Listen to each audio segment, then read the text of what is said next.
Off Southeast Foster Road, Natalie Constance found stability. I have a place to sleep. It's warm. She's gone from the streets. It was just a huddle of tents and a canopy over us. To drug treatment and recovery shelter before landing at the Laurelwood Center last year. I'm just trying to make it. I'm just trying to get out of this slump. She's doing what she's been told it takes to get there. I got a job. I'm working pretty much full time. They tell you here that if you get, a job and you start working, it's a better door that opens up for housing, which is not really the case. Come August, the shelter she calls home will close. It's one of 9 shelters, a total of 675 beds. Multnomah County is planning to eliminate to balance the budget.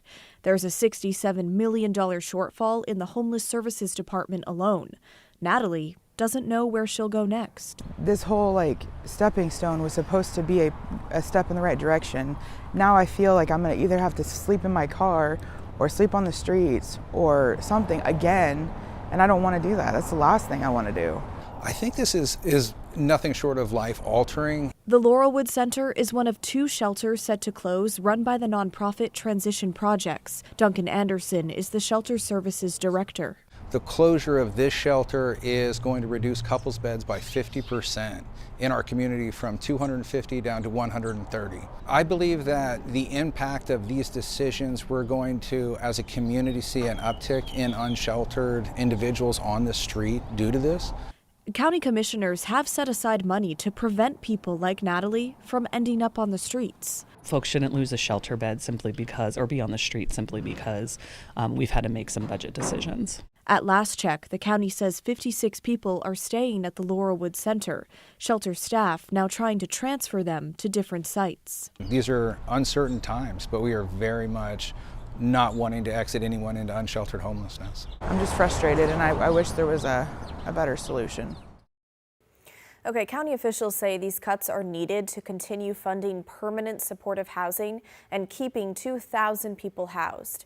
A vote on the final budget is happening this Thursday, and if approved, again, the 9 county-run shelters would close at staggered times throughout the summer. And one thing that stood out to me today that the shelter provider said was the impact that he believes these shelter closures will have on homeless men in particular. Listen. If you are a man in a low barrier shelter environment, there isn't really a place to go due to budget decisions made by Multco as well as loss of funding. We're not going to be able to offer low barrier 24/7 program for men in our community. He said the option for homeless men are residential programs, which is drug-free housing. Okay, but now we want to hear from you. What do you think about the county closing shelters? And do you agree with the county choosing to fund permanent housing instead? Let us know. Email the story at kgw.com or call and leave us a voicemail, 503-226-5090. And ahead of that crucial budget vote happening on Thursday, 2 commissioners, both running for county chair, tell me the proposed spending plan still needs a lot of work. So today I asked them what they're hoping to save and where things stand. So the big things for me have been about employment and workforce programs to look at what do we need to do to create a system where the county is weighing in and helping address people's economic stability. Well, I think it will be both mental health services and public safety, and also ensuring that whatever we do on with the homeless services and the shelters, that we're not exiting people to the streets. We can't have 675 people exiting those shelters to the streets, which would be a very bad outcome. And at the time it got proposed, there was no plan, no person-level plan of how we're going to help those 675 people who were in shelter.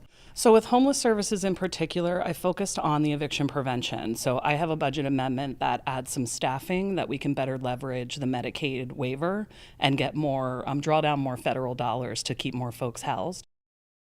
So last month, commissioners approved $200,000 to prevent some people from exiting to the street.